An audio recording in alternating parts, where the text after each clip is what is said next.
നടൻ ടൊവിനോ തോമസിനെതിരെ ഗുരുതര ആരോപണങ്ങളുമായി സംവിധായകൻ സനൽകുമാർ ശശിധരൻ. തന്റെ ചിത്രം പുറത്തിറങ്ങാതിരിക്കാൻ ടൊവിനോ ശ്രമിക്കുന്നുവെന്നാണ് സനൽകുമാറിന്റെ ആരോപണം. ടൊവിനോ നായകനും സഹനിർമ്മാതാവുമായ വഴക്ക് എന്ന സിനിമയുടെ റിലീസ് തടയാൻ ടൊവിനോ ശ്രമിക്കുന്നുവെന്നാണ് അദ്ദേഹം പറയുന്നത്.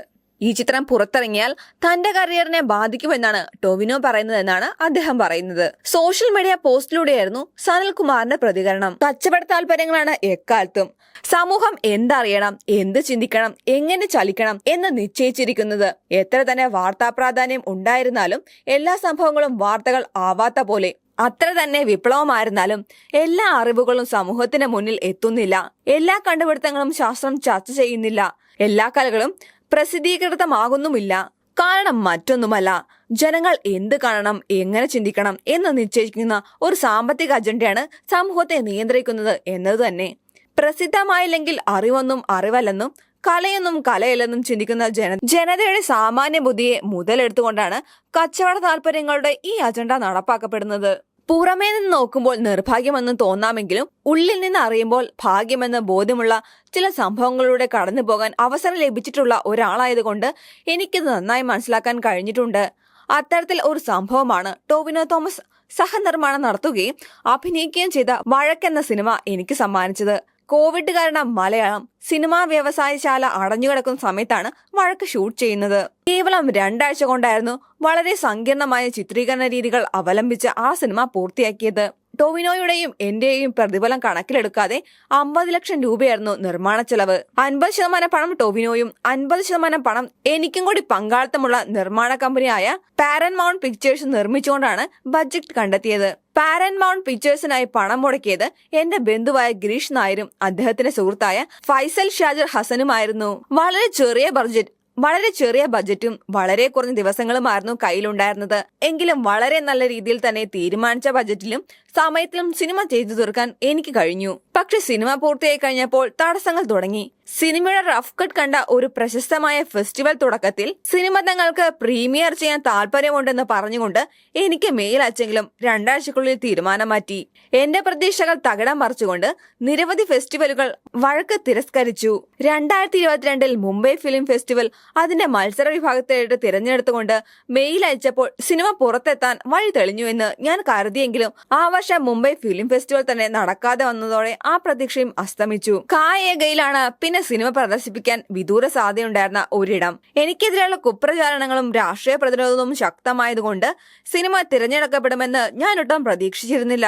അതുകൊണ്ട് വഴക്ക് റിലീസ് ചെയ്യാനുള്ള നീക്കങ്ങൾ നടത്തണമെന്ന് ഞാൻ ടൊവിനോട് ആവശ്യപ്പെട്ടു. വഴക്ക് ഒരു ഫെസ്റ്റിവൽ സിനിമയാണെന്നും അത് സാധാരണ ജനങ്ങൾക്ക് ഇഷ്ടപ്പെടില്ല എന്നുമായിരുന്നു ടൊവിനോയുടെ മറുപടി. ഫെസ്റ്റിവലുകളെല്ലാം തിരസ്കരിച്ചുകൊണ്ട് ഇനിയും കാത്തിരിക്കുന്നതിൽ അർത്ഥമില്ല എന്നും മുൻവിധികളില്ലാതെ സിനിമയെ ജനങ്ങളിലേക്ക് എത്തിക്കാൻ വഴി നോക്കണമെന്നും ഞാൻ പറഞ്ഞെങ്കിലും ടൊവിനോ വിമുഖത തുടർന്നു. അങ്ങനെ ഇരിക്കുമ്പോഴാണ് വഴക്ക് തിരഞ്ഞെടുക്കപ്പെടുന്നത്. ആ സിനിമയെ എല്ലാ വിഭാഗങ്ങളിൽ നിന്നും പുറന്തള്ളാൻ വലിയ ചരടുവളികൾ നടന്നെങ്കിലും ആ വർഷം സെലക്ഷൻ ജൂറിയിൽ ഉണ്ടായിരുന്ന ഷെറി ഗോവിന്ദനും രഞ്ജിത് ശങ്കറും സിനിമയ്ക്ക് വേണ്ടി ഉറച്ചു നിന്നതുകൊണ്ട് വഴക്ക് കായേഗയിൽ ഇടം പിടിച്ചു. എന്റെ മാനസിക നില തകരാറിലായെന്നും ഞാൻ മയക്കുമരുന്നിന് അടിമയായെന്നുമൊക്കെയുള്ള പ്രചാരണങ്ങൾക്ക് വഴക്ക് IFFKയിൽ പ്രദർശനത്തിന് ഒരു തിരിച്ചടിയായി. മേളയിൽ സിനിമ കണ്ട പ്രേക്ഷകർ വഴക്കിനെ ഏറ്റെടുത്തോടെ സിനിമ വീണ്ടും ജനങ്ങളുടെ മുന്നിലെത്തും എന്ന പ്രതീക്ഷ എനിക്കുണ്ടായി.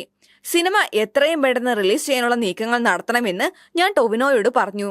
അപ്പോഴും അതൊരു ഫെസ്റ്റിവൽ സിനിമയാണെന്ന നിലപാടിൽ ടൊവിനോ ഉറച്ചു നിന്നു. ഒന്നുകിൽ സിനിമ തിയേറ്റർ റിലീസ് ചെയ്യണം, അല്ലെങ്കിൽ ഓൺലൈൻ റിലീസ് ചെയ്യണമെന്ന് ഞാൻ വാശി പിടിച്ചു.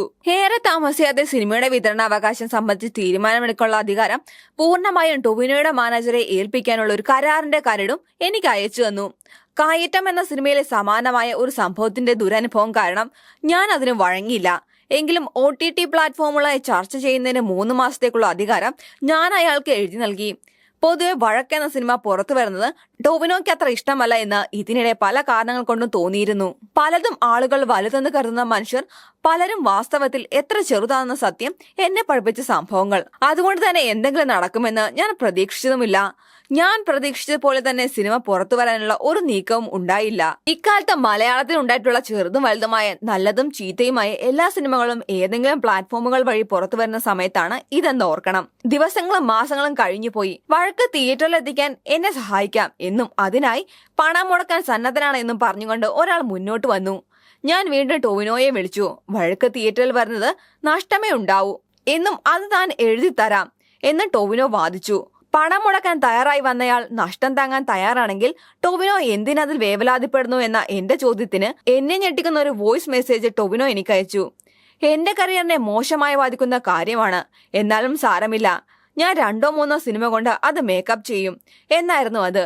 എന്താണ് ടൊവിനോ ഉദ്ദേശിച്ചതെന്ന് എനിക്കപ്പോൾ മനസ്സിലായില്ല. സിനിമ അയാൾക്ക് ഇഷ്ടപ്പെടാത്തത് കൊണ്ടാണോ അതോ മറ്റെന്തെങ്കിലും ഭീതിയാണോ അയാളെ അലട്ടിയത് എന്നെനിക്ക് മനസ്സിലായില്ല. എന്റെ കരിയറിലെ ഏറ്റവും മികച്ച സിനിമയായിരുന്നു വഴക്ക് എന്നാണ് ഇപ്പോഴും എന്റെ വിശ്വാസം. ജീവിതത്തിൽ അവിചാരിതമുണ്ടായ ചില സംഭവങ്ങൾ കാരണം ഞാൻ സിനിമാ സംവിധാനം നിർത്തിയെന്നത് വാസ്തവമാണ്. പക്ഷെ എന്റെ ഏറ്റവും നല്ല സിനിമ ചെയ്തിട്ടാണ് അത് അവസാനിപ്പിച്ചത് എന്ന തൃപ്തിയോടെയാണ് ഞാൻ പടിയിറങ്ങിയത്. 2020 ഡിസംബർ ചിത്രീകരണം പൂർത്തിയാവുകയും 2021 ഏപ്രിൽ മാസത്തോടെ നിർമ്മാണം പൂർത്തിയാവുകയും ചെയ്ത വഴക്ക് 2024 മെയ് മാസത്തിലും പുറത്തു വന്നിട്ടില്ല. എന്തുകൊണ്ട്? ടൊവിനോ തോമസ് മനസ്സ് വെച്ചാൽ അയാൾ പ്രൊഡ്യൂസ് ചെയ്ത് അഭിനയിച്ച് പ്രേക്ഷക പ്രശംസ പിടിച്ചുപറ്റിയ സിനിമ പുറത്തുകൊണ്ടുവരാൻ സാധ്യമല്ലാത്തതാണോ? ഒരിക്കലുമല്ല. ഇങ്ങനെയാണ് കച്ചവടം അതിന്റെ കരുക്കൾ നീക്കുന്നത്. ഇപ്പോൾ എനിക്ക് ടൊവിനോ പറഞ്ഞതിന്റെ പൊരുൾ മനസ്സിലായിട്ടുണ്ട്. വഴക്ക് നിർമ്മിക്കുന്ന സമയത്ത് ടൊവിനോ വളർന്നു വരുന്ന ഒരു സൂപ്പർ സ്റ്റാർ ആയിരുന്നു. അന്നത് പുറത്തു വന്നിരുന്നെങ്കിൽ എനിക്കെതിരെയുള്ള വിരോധം അയാൾക്കെതിരെ തിരിയുമായിരുന്നു. സൂപ്പർ താരത്തിലേക്കുള്ള വളർച്ചയുടെ പാതയിൽ ചെറുതാണെങ്കിലും അതൊരു കല്ലുകടിയായിരുന്നേനെ. കച്ചവടത്തിന്റെ സമവാക്യങ്ങൾ അറിയുന്ന ഒരാൾക്ക് മാത്രമേ കച്ചവടത്തിന്റെ ലോകത്തിൽ വിജയം കൈവരിക്കാൻ സാധിക്കുകയുള്ളൂ. ടൊവിനോ ചെയ്തത് തെറ്റാണോ? അല്ല. ശരിയാണോ? അല്ല. പിന്നെ എന്താണ്? അധർമ്മമാണ്. എന്റെ ജീവനെതിരെയുള്ള ഭീഷണികൾ ശക്തമായപ്പോൾ ഞാൻ ആദ്യം ചെയ്തത് എന്റെ എല്ലാ സിനിമകളും വിശ്വസ്തരായ ചില സുഹൃത്തുക്കൾക്ക് അയച്ചു കൊടുക്കുകയായിരുന്നു. വഴക്കിന്റെ ഉൾപ്പെടെയുള്ള എല്ലാ സിനിമകളുടെയും ഒറിജിനൽ കോപ്പിറൈറ്റ് അവകാശം എനിക്കാണെന്നും അവരോട് പറഞ്ഞു. എന്റെ മരണമുണ്ടാകുന്ന പക്ഷം അവ പൊതുജനങ്ങൾക്കായി തുറന്നു കൊടുക്കണമെന്നും പറഞ്ഞു. ഇക്കഴിഞ്ഞ 4-5 വർഷങ്ങൾ മരണത്തിൽ നിന്നുള്ള ഒഴിഞ്ഞുമാറൽ മാത്രമായിരുന്നു എന്റെ ജീവിതം. ഇപ്പോൾ മരണമാണ് ജീവിതത്തിന്റെ വാതിൽ എന്നെ തിരിച്ചറിയാനുള്ളത്. അത് കച്ചവടത്തിന്റെ തന്ത്രങ്ങളിൽ നിന്ന് മുക്തവുമാണ്.